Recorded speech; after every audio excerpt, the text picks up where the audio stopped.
ఈ రోజు first time దేశంలో తొలి non GMO popcorn maize hybrid విత్తనం ఇక్కడ ఆవిష్కరించడం, రైతుల్ని సన్మానించడం నాకెంతో సంతోషంగా ఉంది. ఈ హైబ్రిడ్ విత్తనం భారత నేలపైన వాతావరణ పరిస్థితులకు అనుగుణంగా దేశీయంగా పాప్కార్న్ ఉత్పత్తిలో స్వయం సమృద్ధి సాధించేందుకు ఈ నూజివీడు గడ్డ పైన ముసునూరులో చేయడం మనందరికీ గర్వ కారణం.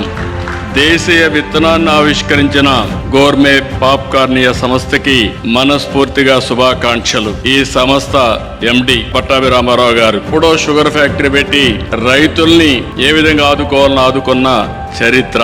దేశంలో 17,500 మంది రైతులతో దాదాపు 40,000 ఎకరాల్లో వేశారు. 11 సంవత్సరాల్లో 8 రాష్ట్రాలకు వెళ్లారు. ఇది మామూలు చిన్న విషయం కాదు.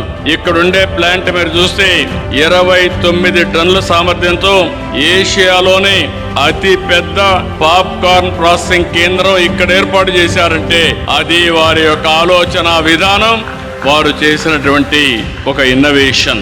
ఈ రోజు ఇక్కడ చేసింది దేశంలో 3,400 సినిమా థియేటర్లో సరఫరా చేస్తున్నారు. 11 సంవత్సరాల్లో 69% ఓటా సాధించారు. రేపు రాబోయే రోజుల్లో 70-80% వెళ్తారు. నాకు అనుమానం లేదు. పాప్కార్న్ అంటానే గుర్తొచ్చేది ఈ ముసునూరు గుర్తొస్తుందని మరొక్కసారి మీ అందరికీ విజ్ఞప్తి చేస్తున్నా.